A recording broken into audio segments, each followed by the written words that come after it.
네, 비하인드 뉴스 정치부 이성대 기자 나와 있습니다. 시작할까요? 네, 첫 번째 이슈 바로 보겠습니다. 진짜 가짜 같은 진짜 뉴스. 자, 오늘 국감 첫날 과학기술방송통신위원회에서는 국민의힘이 인공지능이죠. AI로 만든 가짜 뉴스의 폐해를 지적하겠다면서 앞다퉈 가짜 뉴스를 시연했는데 네. 자, 먼저 김장겸 의원이 배경훈 장관이 지난 여름 이춘석 의원과 여의도에서 만났다는 가짜 녹취 영상을 틀었습니다. 일단 보시죠. 예. 경각심을 일으키는 차원에서 페이크 영상을 하나 준비했습니다. 그래서 둘이 뭐 했는데? 춘석이 아마 그 시기에 국정기획이 있었잖아. 전부 AI에서 보고받고 그쪽에 관심이 많았나 봐. 아 그래? 그래서 배경은이야? 예. 일단 가짜라고 밝히고 틀긴 했네요. 그런데 굳이 왜 이춘석 의원을 모델로 했을까요? 자, 일단 이춘석 의원은 지난 본회의장에서 차명으로 주식 거래를 했고 또 AI 관련주를 거래한 걸로 알려져서 논란이 됐던 인물인데 일단 국민의힘 측에서는 이춘석 의원에 대한 공격보다는 최근이었죠. 자, 조작된 음성으로 조이대 한덕수 회동설 제기를 하고 있다라면서 지금 여당을 공격하기 위해서 맞대응하기 위해서 저런 영상을 만든 걸로 풀이가 되고 있습니다. 예. 다만 이제 그 앞서 보신 영상은 당사자 동의 없이 국감에서 트는 게 맞느냐 이런 적절성 논란이 나왔고 이 과정에서 또 여야의 고성과 또 잠시 정회가 되는 소동이 벌어지기도 했습니다. 예. 배경훈 장관은 AI로 만든 가짜뉴스 문제를 담당하는 부서 중에 하나죠.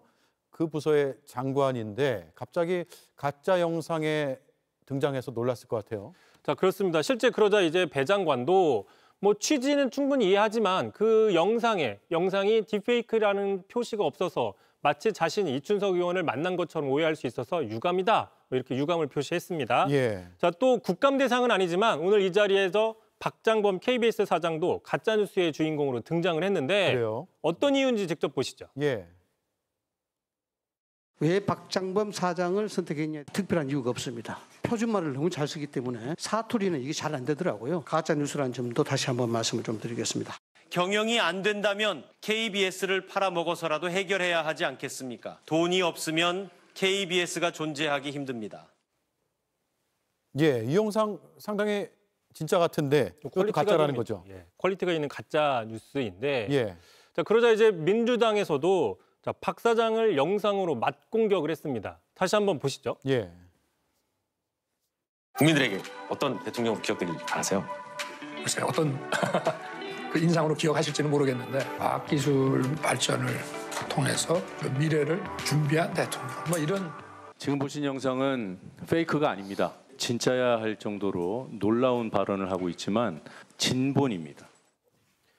자, 이른바 파우치, 조그마한 백으로 규정됐던 파우치 발언만 많이 부각이 됐는데 예. 지금 보신 것처럼 윤석열 정부 R&D 예산 삭감 논란 이후에 다름 아닌 과학기술 대통령으로 남고 싶다라는 발언, 누가 보면 가짜뉴스 같지만 실제 인터뷰에서 했던 발언이다라는 것을 환기시키고 있는 분석입니다. 예. 그래서 진짜 가짜 같은 진짜 뉴스라는 키워드를 뽑았네요. 다음 이슈는요? 자, 두 번째 이슈 또 보겠습니다.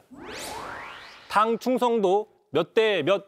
자, 국민의힘이 내년 지방선거 공천에서 당성을 평가해서 공천에 반영할 수 있다라는 이야기가 나왔는데요. 당성이요? 그렇습니다. 당성, 당에 대한 충성도나 기여도 같은 것을 이야기하는데 물론 아직 구체적인 것들이 확정이 되지는 않았지만 벌써부터 당내에서는 논란이 나오고 있는 겁니다. 예. 당에 대한 충성도를 평가하겠다. 이거 상당히 주관적일 수밖에 없을 것 같은데 어떻게 평가할까요? 그렇습니다. 아직 구체적인 건 결정이 된 건 없습니다. 확정된 건 없지만 다만 이제 예컨대 장동혁 대표가 주최한 장외 집회 참석률 또는 뭐 당에서 인증한 공식 인증 발언을 얼마나 언론에 나가서 했느냐 뭐 이런 걸로 충성도를 따지는 게 아니냐 뭐 이야기는 있습니다. 예. 하지만 사실상 일각에서는 친한동훈계를 공천에서 배제하려는 의도다라는 분석도 나오고 있습니다. 당장 이제 친한동훈계의 대표적인 김종혁 전 최고위원, 자 지금 민주당에서는 정청래 대표가 반동 어쩌고 얘기하고 국민의힘에선 당성평가 어쩌고 얘기하고 있는데 자 김정은이 배꼽 잡고 웃겠다 뭐 이렇게 비아냥 냉소를 보냈고요.